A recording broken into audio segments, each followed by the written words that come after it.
Sa mapagpalang araw sa ating lahat, ako po si Zarina Espaloma at ngayon ilalahad ko ang aking natutunan para sa daily devotion na pinamagat ng Thinking Life Jesus.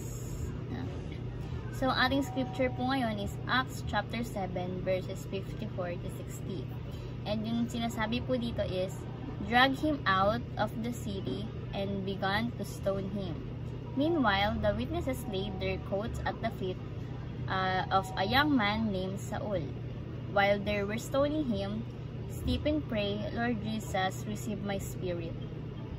Then he fell on his knees and cried out, Lord, do not hold this sin against them. When he had said this, he fell asleep. So, yung kwento dito is, si Stephen, binabato siya ng bato. Then yung sinabi niya, kay Lord, habang binabato siya ng bato, sinabi niya na, Lord Jesus, receive my spirit. No? Then, ang maganda pa dito, imbis na sabihin niya kay Lord na, Lord, gantihan mo yung mga to. Ang sinabi niya, Lord, do not hold this sin against it. So, yun yung, story nung talata, ng chapter. Then, ang teaching natin ngayon is, following Jesus is the most radical thing you can do. When you follow Jesus Christ, you will also become radical like Jesus.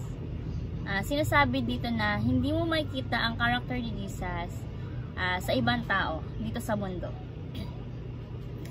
So, ginagaya ni Stephen si Jesus kasi same sila na sinabi bago sila mamatay, no? Si Stephen kasi parang siya si Jesus, no? Kung si Jesus, sinabi niya sa krus ng Kalbaryo bago siya mamatay, Ama, patawarin mo sila sapagkat di nila alam ang kanilang ginagawa.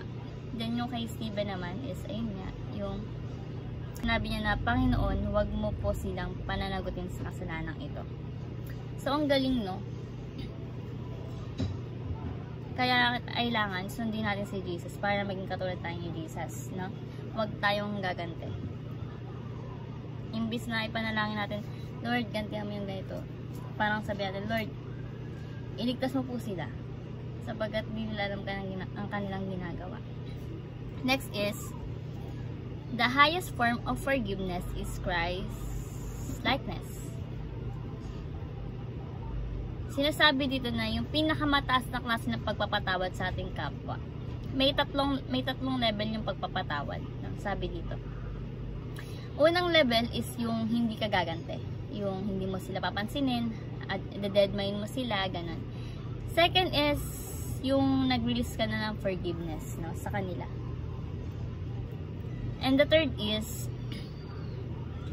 the highest level, which is the highest level, is yung ginawa ni Jesus, no. Habang, sinabi ko nga kanina, yung habang nakapako siya sa krus na sinabi na, Ama, patawarin mo sila sapagkat hindi nila alam ang kanilang ginagawa.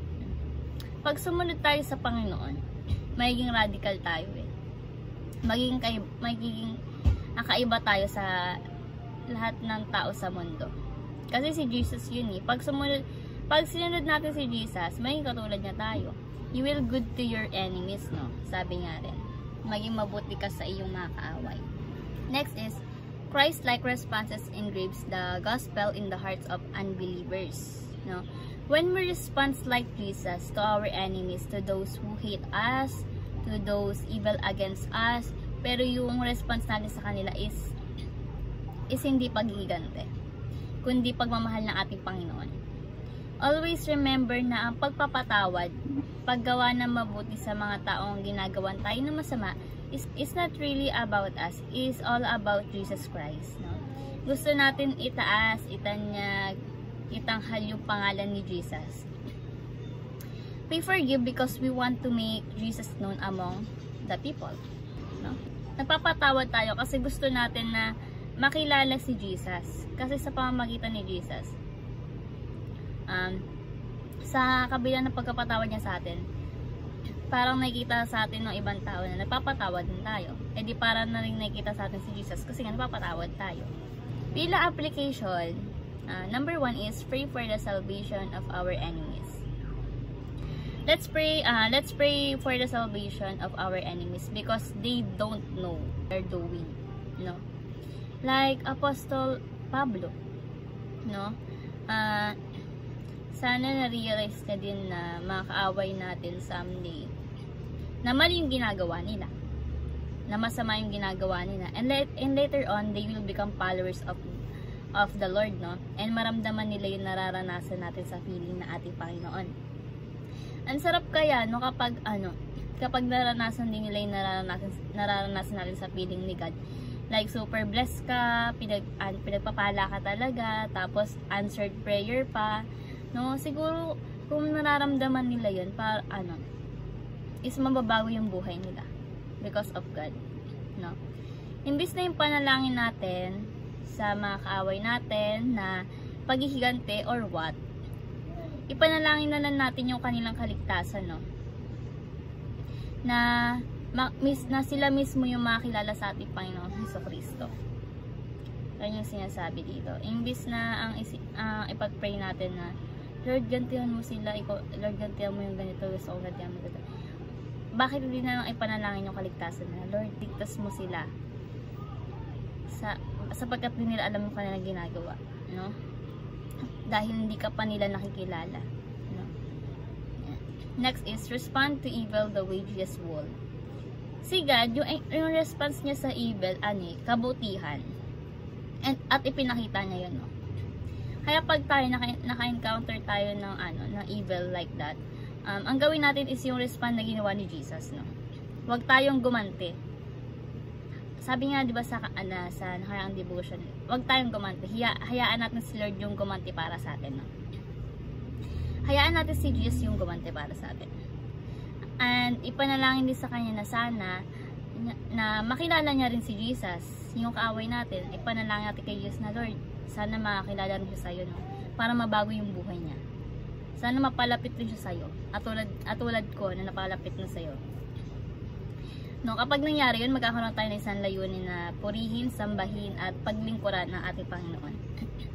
And lastly is, let our enemies feel Jesus in us. Hayaan natin na maramdaman nila ang Panginoon sa atin. The way we act, speak, think, at sa ganitong paraan, no, katulad ni Stephen, inuukit din natin ang ebanghelyo sa puso at isipan nila na mga kaaway natin, no? And later on, sana ma-realize nila na kaya ganito tayo is because we know who Jesus, no? Who Jesus is.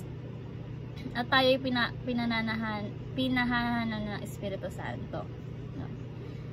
So, ang nasa-learn dito is, imbis na ipag-pray natin yung gaganti ka, ipag-pray na lang natin yung kaligtasan nila.